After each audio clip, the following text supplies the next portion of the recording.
As we wrap up Africa Month, we're looking at an evolution of traditional medicine. There are growing calls for traditional medicine to be recognized in the same way as Western medicine. Many people approach traditional healers to treat their ailments and are public about it. So what is the impact of traditional medicine and how can it gain more recognition? I'm now joined by Sangoma. Thank you very much for joining us. Now, I just want to start off with your name.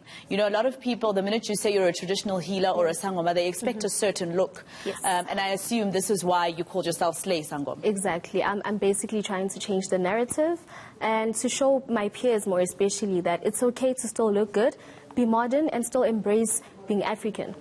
Yes. Tell me more about this important issue of traditional medicines being considered.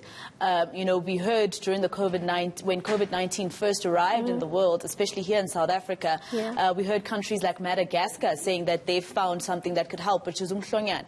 That is something we've used here in South Africa for many years for the ordinary flu. Yeah. So, you know, I think it's very important firstly, to remember that as an African country, we need to be embracing stuff like herbs and plants. And, you know, to think back to the point where do tablets come from? Because they come from the very same plants. It's just that they're manufactured differently and packaged differently. And that's why I decided to package my medicine or my herbs quite differently. It's very important for us to be able to look into being African and, you know, the touch base of herbs and how they can heal us.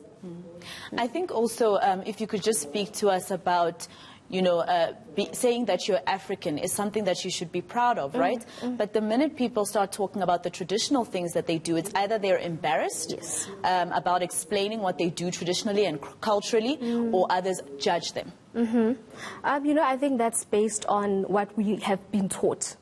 How we have been raised, how our minds are very much still colonized. So I think once you remember that before colonization, who were we? What is being African? And how it's okay for us to be able to practice being African without the judgment of other people. But I think it's very important also to note that people judge what they don't know.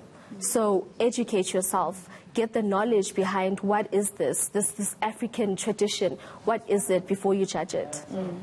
What would you say to that young person right now? I mean, a few weeks ago, the APE and I, Bazugile Diko, were reviewing a book. So we have a book review program on this channel every Sunday. And we were reviewing a book about this young girl who actually was gifted in that way, but she was considered to be weird, etc. So what would you say to that young person who gets the dreams, who gets the vision and doesn't know who to tell, how to break the news and is scared of being judged? I mean, if you're going through this, and I know a lot of people reach out to me and they're going through this, but they're raised by Christian families and they don't know what to do with it or how to go about it. I'd say, first of all, reach out to a mentor, someone who's already doing this, someone who's already been initiated. Reach out to that person, and usually we call them Okobela. Okobela is able to then come through to your family, sit them down and explain this to them. You know, just breathe. Calm down. Remember that this is a gift, and it's a beautiful gift. We just use it in a way that was once considered witchcraft, and that's why people are just so afraid of it. All right, tell me more about your products. You are really Sangoma, I must say.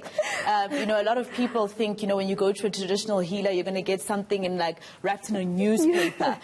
So tell me more about why you decided to do this. Obviously, it's to be more appealing. From doing this, have you been able to draw more clients, maybe? Definitely. So at first, I decided to do this because I have clients globally. So when you ship something, probably to the UK, and it's in a newspaper or in just a plastic, you know, once it gets there, it's scattered all over because customs going to open it up. So this is for durability. And also, I mean, it speaks to the slayers of the world, the slayers of the country. So I think when they look at this, they can relate to it and they feel easy with buying it. All right, tell me what exactly those products are used for. What do they help with? If you can explain some of them for us. Okay, so this is a daydreamer, iswasho. So a person with a prophetic spirit, which ngesintu we call isithunywa, is not someone who can use umuti. So they use iswash, and this is what it is. This enhances your dreams for someone who is spiritually gifted. the only way in which you can communicate with your ancestors is through your dreams and through your visions. So if you use this, it will enhance your dreams. And then this is what we call repel isichitho. I think a lot of people have similar problems. It's a hex where you feel like things are stagnant, things are not moving, there's a blockage affecting your relationships. So these are the herbs you would use to either steam or bath and remove that hex. And then this is what we call the money maker. The money maker boosts your finances. It boosts your ancestors' ability to enhance amandla wemali. So I think I need that one.